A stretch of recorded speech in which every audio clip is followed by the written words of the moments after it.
오늘은 광복 77주년입니다. 1945년 8월 15일 저희 나라는 일제강점으로부터 해방돼서 이제 77주년을 맞이했습니다. 광복할 때 광자는 빛광자이고 복자는 회복하다 그럴 때 복자입니다. 그래서 광복은 빛을 다시 보는 날, 해방과 자유의 날이었지요. 그래서 광복절을 영어로 번역하면 리버레이션 데이 이렇게 번역합니다. 해방의 날입니다. 해방의 날. 저희가 광복 77주년 예배를 드리면서 다시 한번 아직도 통일되지 못한 분단국가로 살아가는 이 땅에서 진정한 광복이, 진정한 해방이 오지 않았음을 안타까이 여깁니다. 독일 교회가 동독과 서독이 통일될 때 큰 역할을 했듯이 한국 교회가 남과 북한이 하나 되는 일에 큰 기여를 통해 진정한 광복, 진정한 해방을 맞이하는 우리나라 되기를 소망해 봅니다. 오늘 복음은 광복과 해방에 관한 복음입니다. 우리로 하여금 이 해방과 자유의 의미가 무엇인지 복음 안에서 다시 한번 되새겨 보기를 원합니다. 본문의 배경은 어느 안식일 예수님께서 회당에서 가르치실 때입니다. 유대인들에게 회당은 매우 중요했는데요. 유대인들에게 성전은 단 하나 예루살렘 성전만 있었습니다. 그런데 성전이 파괴되고 그들이 포로로 잡혀갔을 때 이제 회당에서 율법을 공부하고 연구하면서 그들의 정체성과 신앙을 지켰는데요. 그러니까 회당은 기본적으로 하나님께 예배하고 기도하는 역할을 했고 뿐만 아니라 회당은 다음 세대를 가르치고 공부시키는 학교 역할도 했습니다. 뿐만 아니라 그곳에 사는 이들에게 문제가 생겼을 때 함께 의논을 하기도 하고 재판을 하기도 한 곳이 회당이었네요. 그러니 유대인 삶에서 회당은 굉장히 중요했습니다. 오늘 예수님께서는 그 회당에 가셔서 말씀을 가르치시기 시작하셨습니다. 종종 예수님은 이 안식일에 유대인들의 회당에 가서 가르치는 일들이 등장하는데요. 그때 예수님의 눈을 사로잡는 한 여인이 있었습니다. 그 여인의 모습을 성경은 11절에 보니 18배 동안이나 귀신에 들려 앓으며 꼬부라져 조금 더 펴지 못하는 한 여자 이렇게 표현합니다.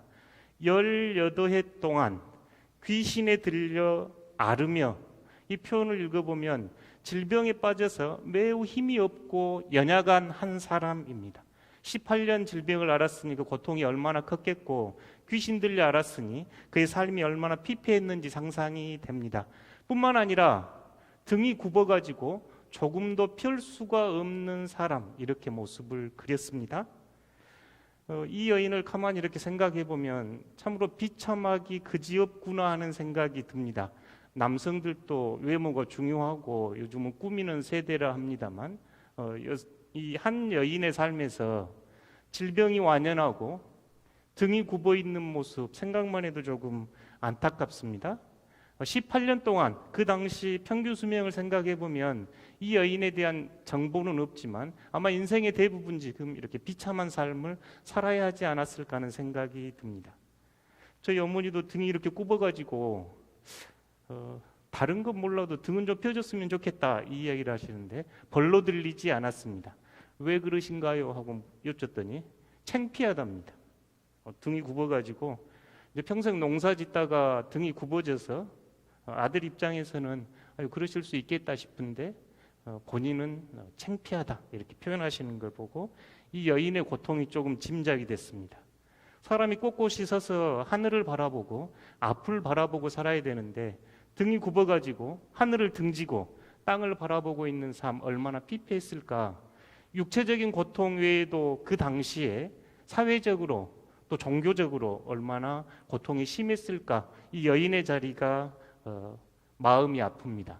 오늘 여전히 우리 사회에서도 이 여인처럼 자신의 삶을 살지 못하고 귀신에 얽매여 또는 질병의 고통으로 살아가는 이들이 여전히 있기 때문이지요. 예수님께서 이 회당에서 가르치실 때 이 여인이 눈에 띄었을 겁니다. 여인의 어떤 행위도 드러나지 않고 오히려 예수님께서 그녀를 보시고 예수님께서 먼저 그녀를 보시고 그녀에게 이제 12절입니다. 예수께서 보시고 불러 이르시되 여자여 내가 내 병에서 나았다 하시고 13절에 이제 안수하시니 그 여자가 하나님께 영광을 돌리더라. 지금 이렇게 펼쳐져 갑니다. 예수님께서 그 여인을 바라보시는 그 눈빛, 예수님께서 무리들을 바라보시면서 긍휼히 여기고 불쌍히 여기셨던 그 시선으로 예수님은 그 여인을 바라보았으리라 생각됩니다. 이 바라봄은 하나님께서 처음 세상을 만드시고 세상과 맺었던 관계였죠. 창조에 하나님께서 세상을 보시니 보시기에 좋았더라, 보시기에 좋았더라, 보시니 좋았더라, 보시니 심히 좋았더라 하셨던 말씀이 창세기 1장의 기록이지요. 창조의 아름다움을 살아가지 못하는 이 여인, 여전히 질병과 고통과 아픔 속에 매여 있는 이 여인, 예수님은 그녀를 바라보시고 그녀를 이제 불러내셔서 앞으로 나오게 하셔서 여자여 내 병에서 내가 놓였다 하시고 안수하니 여인이 꼿꼿이 펴져서 하나님께 영광을 돌려드리는 장면입니다. 이 모습을 상상만 해도 찬란합니다. 예수님이 계신 곳에 치유와 생명의 빛이 발하기 때문이지요. 등이 굽었던 여인, 귀신에게 사로잡혀 있었던 이 여인의 치유와 이 여인의 회복은 얼마나 저에게 큰 감격을 줍니까? 오늘 저는 사랑하는 성도들의 삶 속에서도 예수님께서 여자여 내 질병에서 너희가 놓였다 하는 이 선포가 여러분의 삶에 임하기를 소망합니다. 여러분의 질병, 여러분의 삶의 고통, 삶의 자리에서 경험한 이 여인처럼 하늘을 등지고 앞을 보지 못하고 땅만 보고 살아가는 저희들의 삶에 이 예수님의 음성이 치유와 회복, 해방의 선포가 되는 이 아침 되기를 소망해 봅니다. 그런데 오늘 복음은 여기에서 끝나지 않고 우리의 시선을 빼앗아가는 한 사람이 있는데 회당장입니다. 회당장은 그 회당을 책임지는 매우 중요한 사람인데요. 14절입니다. 회당장이 예수께서 안식일에 병 고치시는 것을 분내어 무리에게 이르되 일할 날이 엿새가 있으니 그동안에 와서 고침을 받을 것이요 안식일에는 하지 말 것이니라 하거늘. 회당장이 매우 지금 화가 났습니다. 분이 났습니다. 이유가 뭐인가요? 안식일에 하지 말아야 할 일을 예수님이 행했기 때문입니다. 회당장은 6일이나 일할 날이 있는데 왜 안식일에 이렇게 와서 일을 하느냐고 분을 내고 있는 모습입니다. 여러분의 시선에는 이 회당장의 분냄이 조금 이상하게 들릴지 모르겠으나 그 당시 그들의 시선으로 매우 정당합니다. 사실 이 안식일법은 유대인들에게 너무너무 중요했거든요. 출애굽 이후에 10계명을 주시면서 제4계명으로 안식일을 기억하여 거룩히 지키라 하셨고 신명기 5장에 다시 한번 반복되는 이 안식일법은 안식일을 어길 때 얼마나 준엄했냐면 안식일을 어긴 자는 그 자리에서 돌을 들어 재판 없이 죽일 수 있는 사건이 안식일을 범한 죄였습니다.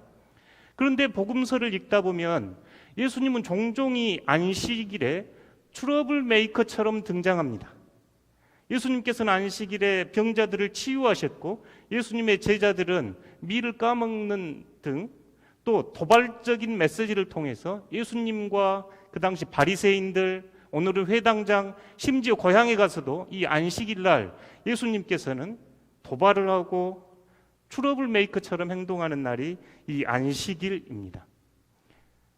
출애굽기 31장이나 35장에 보면 이 안식일을 범할 때 이렇게 돌을 던져서 죽이라고 할 만큼 강한 규정이 안식일 규정인데 예수님께서는 지금 왜 그렇게 도발하듯이 안식일에 치료 행위를 했을까요?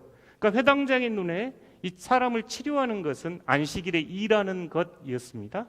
그들은 약 39가지 정도 안식일에 하지 말아야 될 일들의 목록을 만들고 그 일들을 하지 않았거든요. 그 중에 하나가 이렇게 치료하는 행위를 할 수 없었는데 예수님께서는 지금 마치 그 안식일을 도발하듯이 도전하듯이 그것도 회당에서 치유를 한 겁니다. 그러니 회당장은 매우 지금 화가 나서 도대체 6일이나 있는데 왜 7일째 안식일에 이 안식일을 범하느냐고 사람들에게 이야기하고 있지요. 예수님의 대답은 15절, 16절입니다.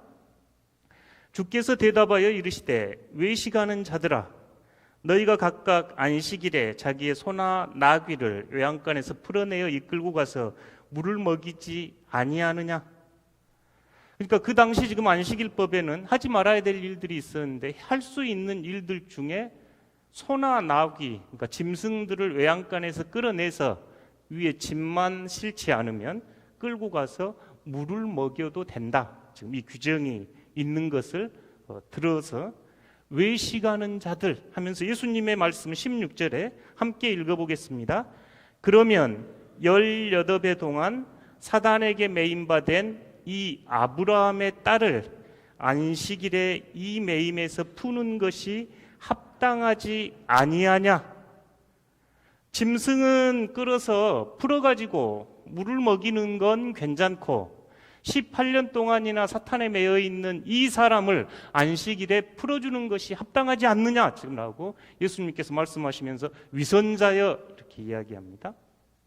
아브라함의 딸 이 이야기는 삭개오가 주님을 영접하고 구원받았을 때 아브라함의 자손이다 하는 선언처럼 하나님의 존귀한 자녀, 구원받는 사람, 하나님의 자녀, 하나님의 백성이라고 이렇게 선포하는 말이 아브라함의 딸입니다. 이 아브라함의 딸이 18년 동안이나 사탄에 묶여 있어서 풀어주어야 하는 것이 마땅하지 아니하냐, 이 외식하는 자라고 예수님께서 지금 말씀하고 있습니다.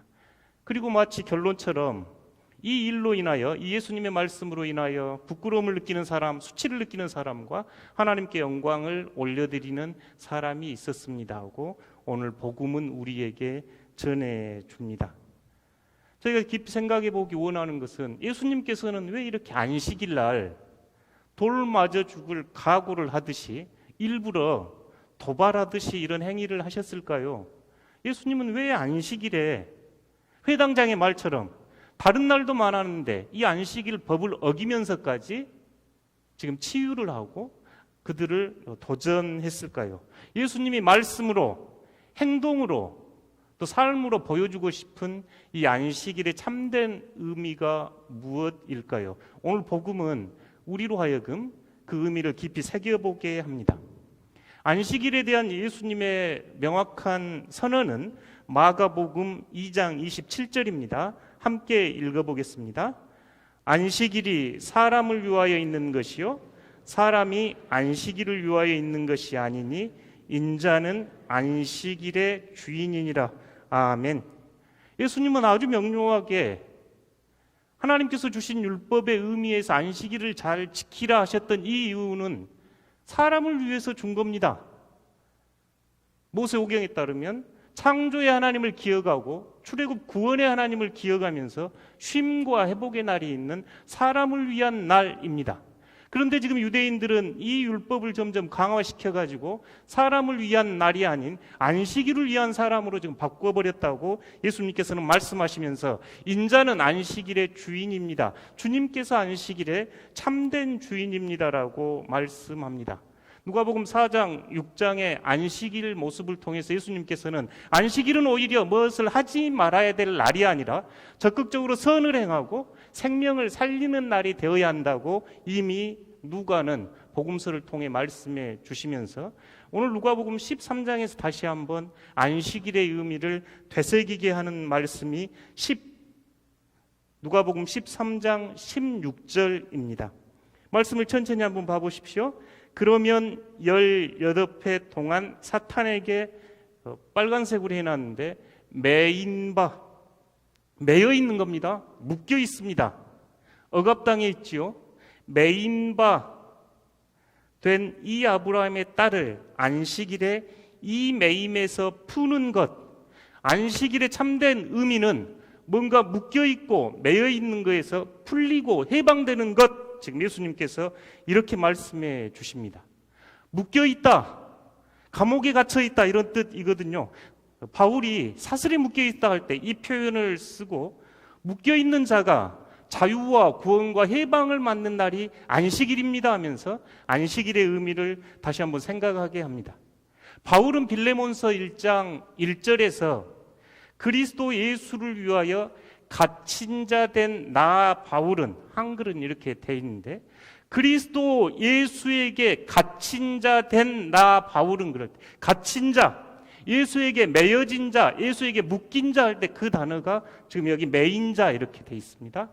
안식일에 사탄에게 매여 있는 사람이 예수님을 통해서 풀려나서 바울은 나는 그리스도에게 매여 있다 할 때 쓴 표현이 이 대조적인 표현이네요. 오늘 이 복음을 통해서 예수님은 여러분은 무엇에 묶여 있습니까? 여러분은 바울의 고백처럼 그리스도에게 묶여 있습니까? 여러분을 묶고 있는 건 정말 무엇입니까? 라고 오히려 우리에게 묻습니다. 여러분을 묶고 있는 게 질병인지 사회 구조적인 악인지 우리의 삶을 자유롭게 해방과 은총으로 살아가지 못하고 창조의 아름다움으로 살아가지 못하게 발목 잡고 묶여 있는 게 뭡니까? 라고 오히려 묻습니다. 그러면서 예수님은 이 안식일을 통해서 우리가 그 묶임에서 풀려나서 바울의 표현처럼 그리스도께 묶임받은 자로 살아가라고 초대하는 날이 안식일의 정신, 이렇게 읽어집니다. 그래서 오늘 이 여인을 치유한 사건은 오히려 우리에게 대묻습니다. 나는 무엇에 매여 있습니까? 무엇이 당신을 갇히게 하였습니까? 당신을 얽어매고 갇히게 한 것 무엇입니까? 하늘을 보지 못하고 땅만 보며 살아가게 하는 것 무엇입니까? 당신을 사로잡고 있는 것이 무엇이기에 당당하게 피하지 못하고 굽혀 살아가게 합니까? 마치 새장에 날개 꺾인 새처럼 갇혀있게 하는 게 뭡니까?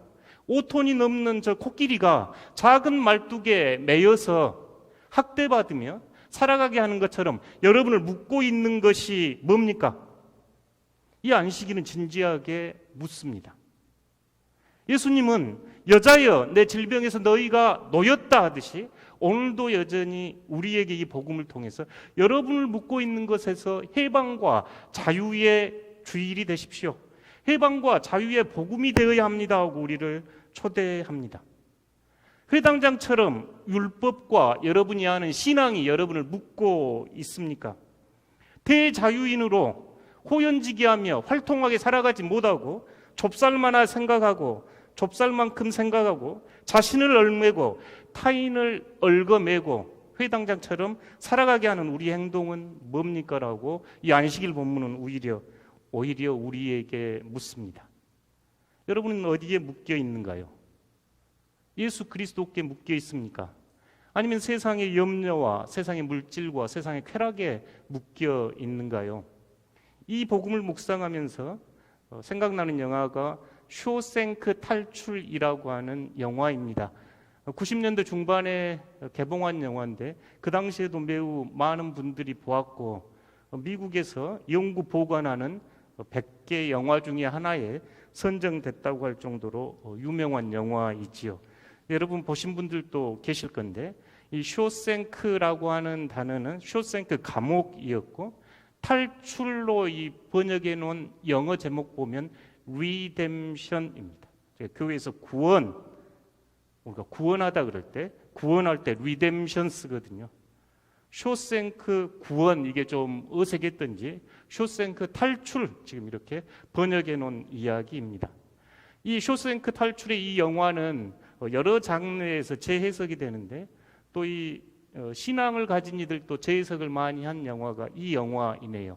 쇼생크라고 하는 이 지명이 인명이 성경에서 시삭 이름으로 등장하고 있고 이집트의 23대 그 바로의 이름이라고 하고 또 이 쇼생크 탈출의 중요한 그 모티브들이 매우 성서적 배경을 가지고 있기에 기독교인들도 이 영화를 많이 해석합니다. 영화의 내용은 앤디라고 하는 이 주인공이 아내와 아내의 정부를 살해했다는 이유로 실제로 진범이 아님에도 그가 무기징역을 받고 이 쇼생크 감옥에 이제 갇혀서 일어나는 일입니다. 이 쇼생크 감옥 안에서 이 앤디라고 하는 주인공과 그 다음에 모건 프리만이 연기했던 레드라고 하는 이 두 명의 우정과 대화 속에서 그 감옥 안에서 일어난 여러 가지 일들을 보여주는데요. 이 복음을 묵상하고 이 영화를 떠올리면서 교도소장이 먼저 생각이 났습니다. 교도소장은 마치 회당장처럼 비유가 되는데요. 그는 성경을 가지고 있고 자기 사무실 안에도 성경의 한 구절을 붙여놓았습니다. 그러면서 재소자들이 들어올 때 나에게 가장 중요한 건 바이블과 디서플린, 성경과 훈육이다 하면서 자신이 마치 성경을 잘 가르치고 준수하는 그런 사도처럼 자신을 죄수들 앞에 소개하면서 이 교도소를 운영해 갑니다. 그런데 그는 자기의 탐욕을 위해서 비자금을 조성하고 앤디가 그 일에 함께하죠. 뿐만 아니라 자신의 부를 지키기 위해서 무고한 죄수를 살해하기도 합니다. 매우 이중적인 태도를 보입니다. 성경을 가지고 있고 성경이 중요하다고 하고 성경을 벽에 걸고 있으면서도 타인의 물질을 탐하고 타인의 목숨까지 아무 가차 없이 죽여버리는 이의 모습이 이 교도소장 모습입니다.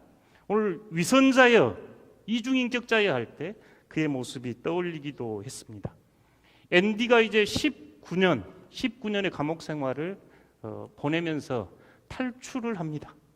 탈출 후에 이 앤디의 친구였던 레드가 40년 복역을 하고 가석방 상태에 이르게 됩니다. 가석방 심사에서 그는 이제 자신이 세상에 나가도 별 쓸모없는 사람이라 이렇게 대답을 하면서 가석방 허가를 받는데요. 가석방 허가를 받고 그가 정해진 지역 안에서 그 주어진 일들을 하면서 사는 게 이제 이 레드의 일입니다. 작은 슈퍼에서 손님들이 물건을 사오면 담아서 주는 일들을 하는데 화장실에 갈 때 이 점장에게 제가 화장실 가도 되겠습니까? 하고 묻습니다. 그래서 점장이 화장실 갈 때 그거 묻지 않아도 됩니다. 그럴 때 이 레드가 저는 허락받지 않으면 한 방울도 나오지 않아요. 지난 40년 감옥에 갇혀서 그의 온몸에 젖어 있었기에 허락을 받지 않으면 어떤 행동도 할 수 없어요 하면서 감옥 안에서 자유를 느꼈던 그가 세상에서 굉장히 두려움과 불안을 느끼면서 어떻게 하면 다시 감옥으로 갈 수 있을까? 권총 가게를 왔다 갔다 하기도 하고 그의 선배 50년을 살다가 가석방 됐던 한 사람 이야기가 나오는데 그는 거기에서 목을 메고 죽습니다. 새로운 세상에 적응하지 못하면서요. 심지어 세상을 그만 살까? 그러니까 쇼생크 감옥에서 나와가지고 자유를 누리고 살아가는데 그 자유가 뭔지, 해방이 뭔지 살아가면서 이 레드는 앤디가 했던 약속을 지키기 위하여 어느 장소에 가서 편지를 읽습니다. 그 편지에 이런 내용이 있습니다. 레드, 기억하십시오. 희망은 좋은 거라는 것, 아마 가장 좋은 일일 거예요. 그리고 좋은 것은 절대 죽지 않아요. 가석방으로 이 세상에 나와 있는데 어떻게 해야 될지 지난 40년의 삶이 흘러가 버린 그에게 희망을 잃지 마십시오. 좋은 건 절대 죽지 않아요 라며 이 레드에게 진짜 감옥에서 구원해낸 목소리가 이 희망임을 이 영화를 보여줍니다. 이 레드는 이 편지를 읽은 후에 희망의 걸음을 걷고 앤디를 만나는 걸로 영화는 막을 내리지요. 오늘 저희가 이 한 여인의 고통과 예수님의 치유를 묵상하면서 새로운 희망을 발견합니다. 18년 질병에 귀신에 사로잡혀 사탄에 매여 있었던 이 사람에게 예수 그리스도는 다시 그를 꼿꼿이 세우고 하나님께 영광을 올려드리게 한 모습을 우리에게 보여줌으로써 우리 또한 우리를 묶고 있는 어떤 삶의 자리가 됐든지 우리로 하여금 우리의 발목을 잡고 우리의 자유를 억압하는 그 무엇이 됐든지 예수님께서는 여러분을 죄로부터, 여러분의 삶의 고통으로부터, 여러분의 삶의 근심으로부터 해방시켜주는 분이라는 새로운 희망을 품게 합니다. 누구든지 그리스도를 만나면 새로운 사람이 될 수 있음을 이 복음은 오늘 우리에게 보여줍니다. 그렇기에 그리스도인들은 희망의 사람들입니다. 외적인 조건들은 매우 절망적이고 파괴적이고 신음하고 아파할 수 있는 상황 속에서도 그리스도인들은 희망을 잃지 않는 사람들인데, 그 희망은 내 안에서 비롯된 희망이 아니라 하나님께서 주신 희망, 그리스도께서 주신 희망이기 때문에 그렇습니다. 그렇게 그리스도인들은 새 길을 당당하게 걸어갈 수 있고, 안식일의 참된 정신은 이 창조와 구원 속에 우리를 자유로 새로운 희망으로 이끌어가는 복음임을 우리는 오늘 복음을 통해서 배웁니다. 이 복음을 묵상하면서 18해 귀신에 매여 있고 허리조차 펴지 못한 한 이 여인의 삶처럼 저는 사랑하는 성도들의 삶이 예수 그리스도를 통해서 꼿꼿이 펼쳐지고 새롭게 새로운 희망의 발걸음으로 전환되기를 소망합니다. 뿐만 아니라 광복 77주년을 맞으면서 우리 사회가, 우리가 살아가는 이 나라 대한민국이 죄로부터, 악으로부터, 거짓으로부터 회복되는 귀한 나라 되기를 소망합니다. 마지막으로 우리 공동체를 위해서, 우리 나라를 위해서 조금 큰 차원으로 한 가지 생각해보고 말씀을 마무리하려고 합니다. 스위스 제네바에 가면 유엔 사무소 앞에 인상적인 조각상이 간디상이었습니다. 왜 다른 많은 세울만한 것들이 많이 있었을 텐데 왜 스위스 유엔 사무소 앞에는 간디를 세웠을까? 스스로 좀 생각해본 때가 있었는데요. 물론 간디가 비폭력과 평화를 주창하기도 했고, 그 삶을 기억하면서 간디가 말한 7가지 죄악, 간디의 공언에도 이게 쓰여 있다고 합니다. 실제로 우리를 억압하고 있는 것들, 우리를 묶고 있는 것들, 개인의 범주를 넘어서 전체 국가와 공동체 안에서 이 7가지를 생각해보고 이것으로부터 진정한 자유와 해방이 있는 8월 14일이 되기를 소망합니다. 7가지 소개해 보겠는데요. 첫째가 원칙 없는 정치입니다. 원칙과 철학이 없는 정치인들, 권력의 눈먼 몰입애들은 사회의 악입니다. 노동이 없는 부, 몸으로 땀 흘려 사는 삶의 고귀함이 없이 노동하지 않고 얻어지는 부는 간디는 악이라고 규정했습니다. 양심 없는 쾌락, 악입니다. 쾌락을 추구하며 사는 삶, 세상인데 불륜, 부도덕, 마약 등 양심 없는 쾌락은 죄악이며 여러분을 올가매는 매인되는 것이라고 생각해 주시면 좋겠습니다. 인격 없는 교육입니다. 요즘 많이 하는 이야기들이지요. 지난주에 어느 한 학교에서 세미나가 있어서 김정욱 교수님 말씀하시는데 서울대 온 사람들 정신병자 많습니다. 학생뿐만 아니라 교수들도 마찬가지입니다. 그분은 서울대 명예교수로 할 수 있었던 이야기였죠. 좋은 대학 보내는 게 목표 아닙니다. 좋은 사람이 되어야 합니다. 5번째, 도덕 없는 상업입니다. 재물을 벌기 위하여 타인의 눈물을 흘리게 하고 도덕 없는 상업은 죄악이라 간디는 이야기했습니다.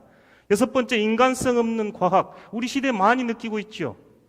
과학에서 의미와 가치와 인간성이 결여됐을 때 과학은 폭력이 되고 과학은 우리의 모든 삶을 파괴하는 악이 됩니다. 간디는 7번째로 희생 없는 신앙이 악이라고 이야기합니다. 교회는, 그리스도인은 이 세상을 위해서 존재해야 합니다. 교회는 교회를 위해서 존재하는 공동체가 아니라 이 세상을 위하여, 이 세상의 참된 자유와 참된 평화와 통일을 위하여 존재하는 공동체가 교회이지요. 희생 없는 신앙은 악에 가깝습니다. 자기중심적이고 기복적이고 종교를 타락시키지요. 간디는 이 7가지가 사회의 악이라고 지적했습니다. 이 악이 우리의 발목을 잡고 있는 거죠. 사랑하는 성도 여러분, 안식일의 참된 의미를 묶인 바에서 풀려서 예수 그리스도께 묶여있는 여러분 되기를 소망합니다. 우리 사회가 이 악으로부터 풀려서 예수 그리스도의 계절을 꿈꾸는 복된 사회 되기를 축복합니다.